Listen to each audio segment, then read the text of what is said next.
انډیا کې یو خار د لکھنؤ نوم دی داغه په لکھنؤ کې یو هندو دا هغه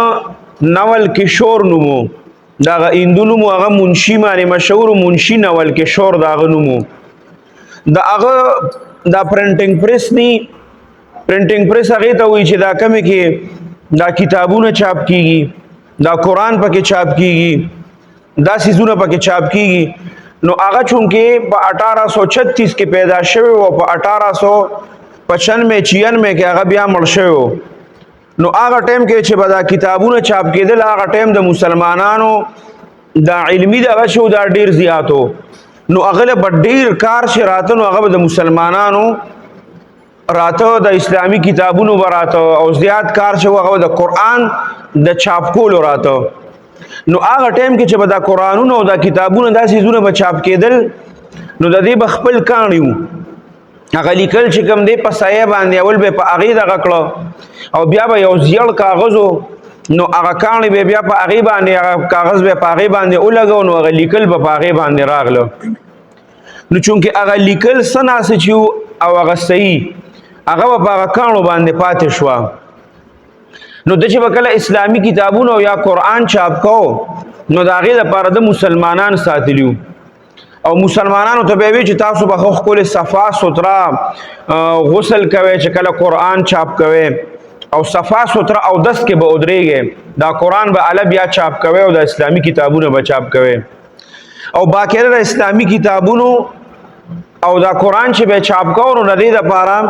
یو عالم چې ډېر زیات هغه ټیم تکړه عالم به هغه به نیولي او هغه به د ټول کار نگرانی کوله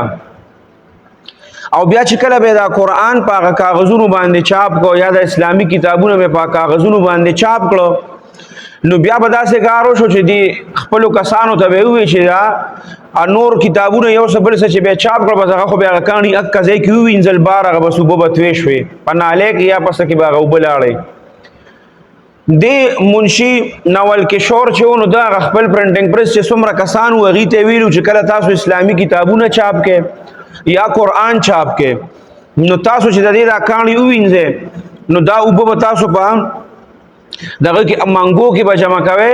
او دا اوبه چې کوم دي دا منګي به بیا وړئ او دا چې کوم غټ دریاب دی او غټې اوبه دي دا به بیا په هغې کې اړوئ بس هغې چې به کله دا کاڼي ووینځل نو دا اوبه به یې را یو ځای کړې هغه به په دې منګو کې واچولې او یو به یې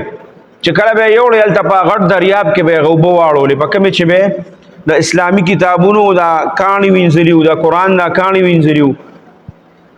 د هغې ادب د وجې نه کله چې دا منشي نول کشور مړ شو که نه نو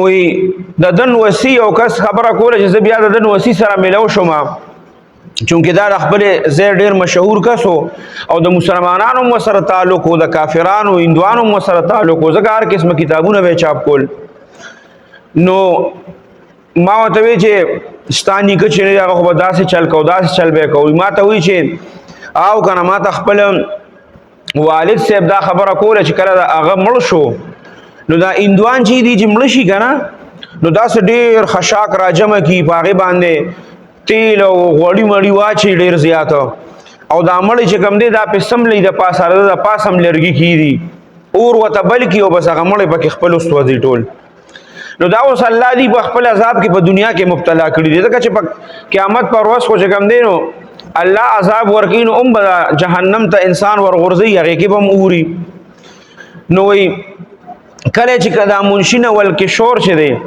وایي دې په هغه دغه باندې کېښوده وی دا زامن به لاړو دا غي دا غي چې زوی به وته اور لګي وی زوی به لاړو وی اور به وته لګو یې غي به اور نه غستو نور غړي به راوړو تیل به راوړو وا به چول پاغه لرګو باندې بیا چې به ورغو یې غي به بیا اور نه غستو ډیر وخت دا کار شروع راته به زوی به اور به ولا راوړو هغه به اور نه غستو اخره کې چې کم دا غي د دین هغه پندتانی کنه غي وته وی چې را داسې کارو کوي دا پته لګی نه چې دغه ولې اور نه اخلي تاسو داسې کار وکړئ چې دا مړی راواخلی او بس چې هغې وسوځي هغه ایرې هغه اوبو ته ولي نو وی چې دا غټې اوبو ته د مړی یوسئ او بس په هغې کې ور پرېږدئ چې پرېږدئ چې وبېږي پکې ځي پکې چېرته نو یا غیر واغست او دک شان سلامت دا هغه جسم چو هغه ابو ته ورواچو بس په ابو کې پرې خو بس بیا کم طرف ته تللی نو هغه وی چې دا د قرآن او د اسلامی کتابونو د ادب د وجنا الله غیر مسلم او خودونه الله ولا عزت ورکړه چې دا هغه جسم چې کومونو هغه په دنیا کې نسو زیاده دا صرف الله دی خلکو ته خول چې دومره د قرآن او د اسلامی کتابونو د سيزونو څوک ادب کوي نو الله هغه سره داسې معامله کوي کچره دې د وجنه مسلمان شوی ونه چې دا به الله بیا التسونه مرتبه ورکولا دا خو صرف دیندوانو ته الله او د مسلمانانو ته الله پر دنیا کې خول